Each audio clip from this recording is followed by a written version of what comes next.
So I've been asked to answer some questions about Krishna consciousness practice and philosophy have been given to me on papers, and I've been asked to answer them.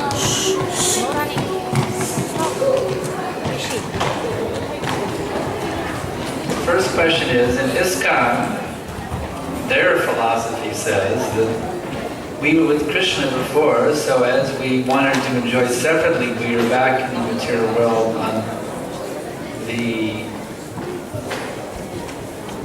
on the contrary, the other sampradayas say otherwise.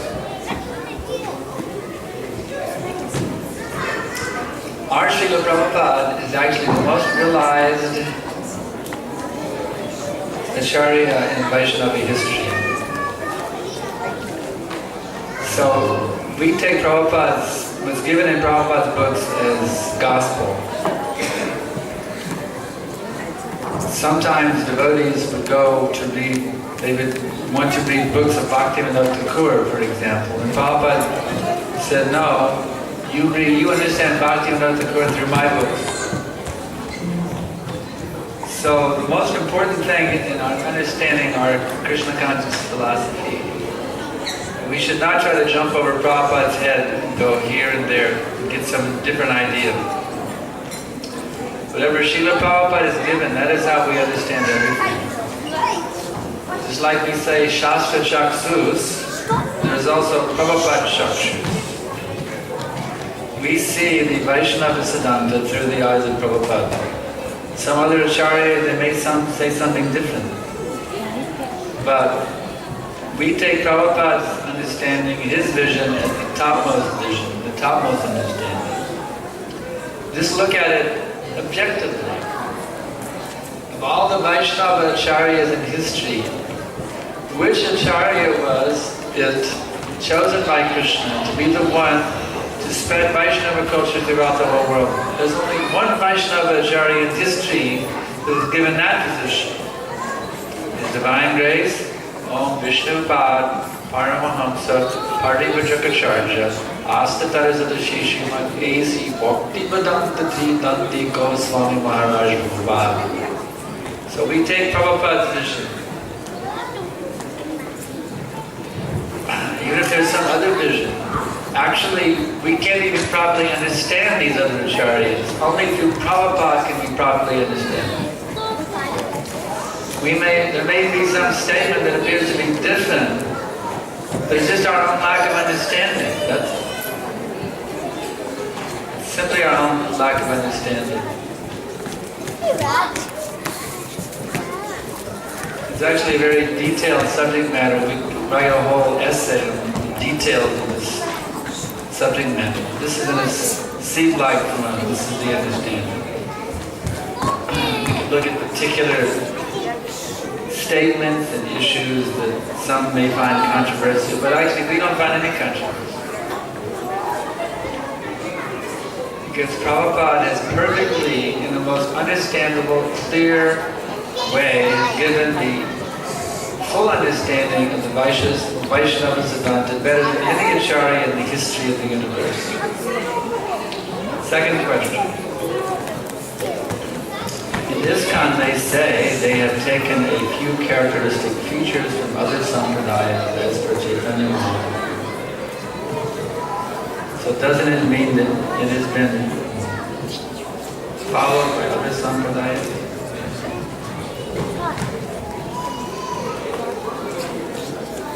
I don't fully understand the question, but there are 4 Vaishnava sampradayas and they are all bona fide. From Brahma there is the sampradaya, that is the sampradaya from Rudra, Shiva, from Lakshmi, from the Kumaras. There are 4 Vaishnava sampradayas. This particular sampradaya that we are in, this is the sampradaya that God Himself has come only 500 years ago. If you consider the history of the universe, which is 311 trillion years, 500 years is like yesterday. So, this particular sampradaya, it is certified as the most powerful place to connect with God.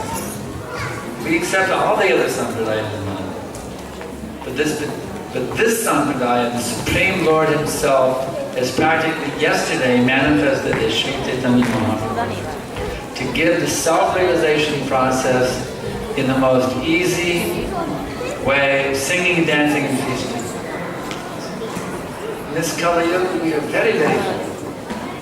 We cannot follow so many rituals, so many detailed rules and regulations. But everybody can take prashadam and they can sing and dance. This is the great mercy of Lord Chaitanya. Simply by prasad, singing and dancing, one can achieve the highest perfection.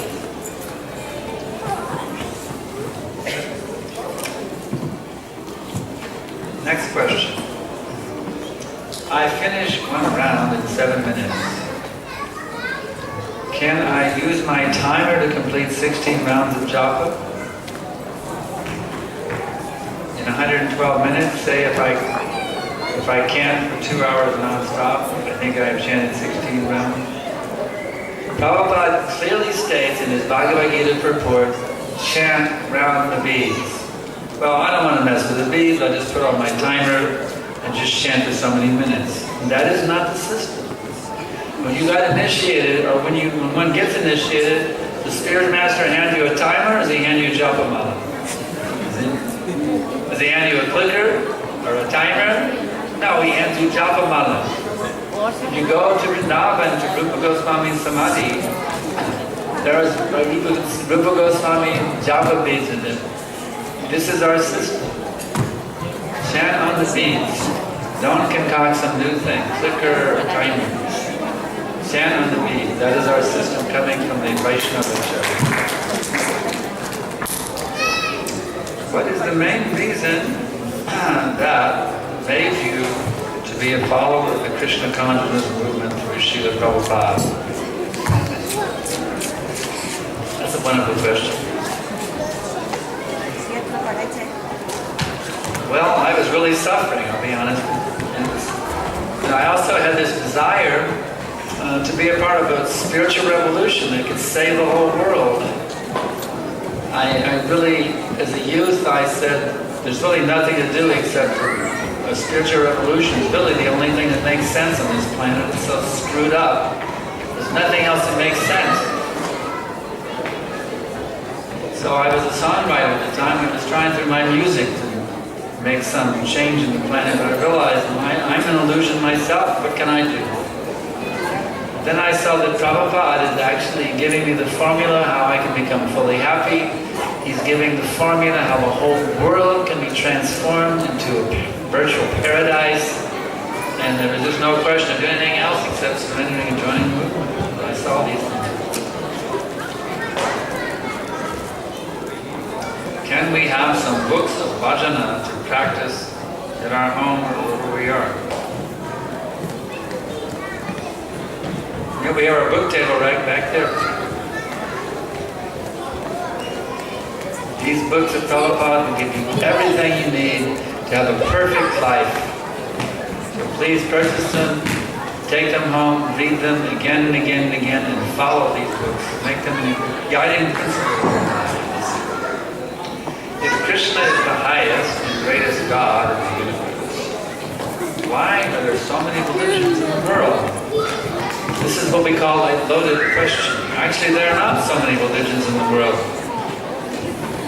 Religion, that comes from the Latin word religio. It means to re-link or to re-lig with the supreme source of all existence. That's religion. So religion is one, develop love for God.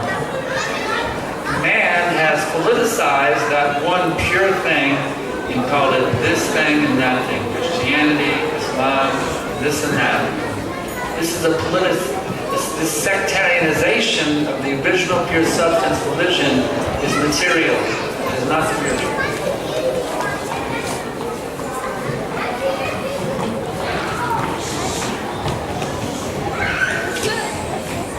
How is it possible to remove the fences against the holy name? If you keep chanting, that chanting itself will purify. And if you consciously avoid what are called the 10 Namaparas, they're given in this book, Nectar of Devotion, by Prabhupada. If You will study these 10 Mahaparas, try to avoid them, you keep chanting, all of your adventures will go away.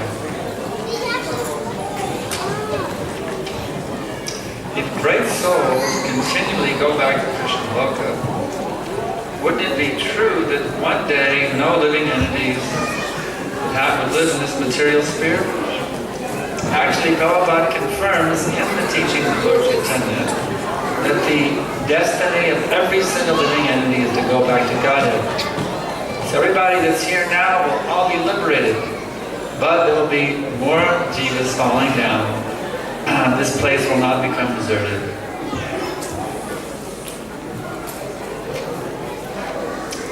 What happens to you if you do a bad thing? Well, you get a bad result. It's called karma. Very simple. What happens when you throw a tennis ball against a wall? It bounces back on you. You do something bad will happen to you. So don't do anything bad. Follow the instructions of Krishna and nothing, and you become free from all bad reactions. Has God created man, or has man created God?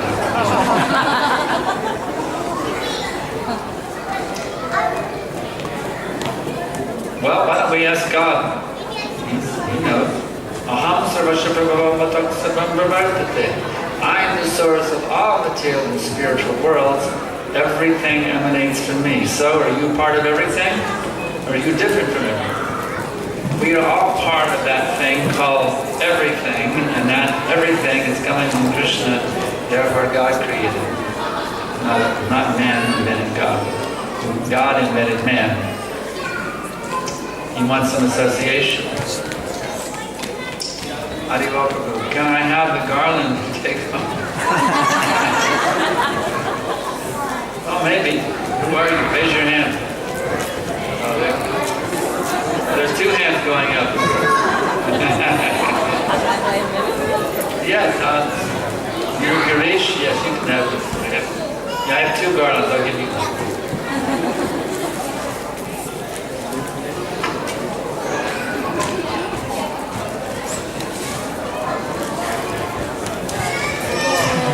Hare Krishna. Okay. What is the solution for terrorism? One has to understand what is terrorism, why there is terrorism, understand the solution. Prabhupada explained this. There was a little bit of terrorism even when Prabhupada was here. It wasn't as widespread as we see it now. But Prabhupada was asked about terrorism. He said, in the jungle, some animals will be ferocious. It's natural, in the jungle you will have tigers. So, in a world where we're all like animals, some of those animals will be ferocious.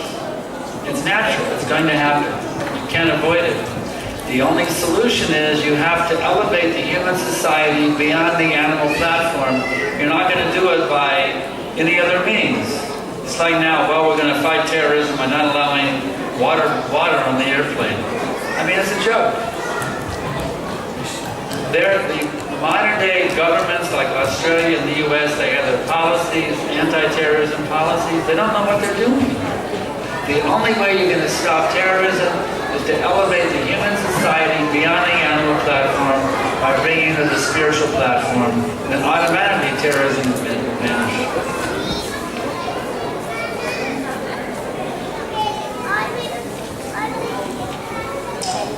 In verse, Bhagavad 8:7, Krishna says, if you think of me in the form of Krishna, you will come back to me. Which form of Krishna was meant?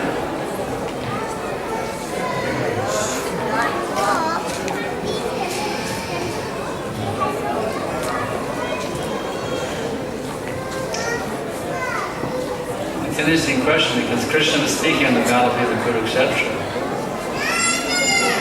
So is that Krishna actually different than the Vrindavan Krishna? No, the same Krishna. So that ultimate form of Krishna to us is that Vrindavan Krishna. That form that the Gopi girl won her Gopi girlfriend. Smeran Vangi Trayaparachitam Sachivishtirna Dishtim Vangshinastadara Kishalayam Ujjalam Chandrakena Govindakam Harikramam Itaha Keshni Virtu Bhante Ma Prashashustavayali Sake Bandhu Sange Sriranga. That is the Krishna. The Gopi girlfriend, Rupa Goswami gives this poetry. She says, my dear Gopi girlfriend, if you have any attachment for society, friendship, and love, then don't you dare go to Keshika tonight, in the bank of Jamuna. Because if you go there, you will see that beautiful boy, Govinda, casting sidelong glances. He places his flute to his lips, which are like newly blossomed twigs. His shrapnel body bending in 3 places is very, very bright in the moonlight. So that is the Krishna. That Krishna will completely steal your heart away. Standing on the bank of Jamuna in the beautiful full moon night of the Sharad season, wearing the yellow dhoti, peacock feather, playing the 5th note on the flute, that is the Krishna. Ki Jai. Jagannath was in ecstasy when he heard his own pastime. So when we talk about his pastimes, and he get blissful like that, Krishna becomes very happy when you talk about his pastimes. There's no doubt, when you talk about Krishna's pastimes, he can hear you. He can hear you. He knows when you're talking about him.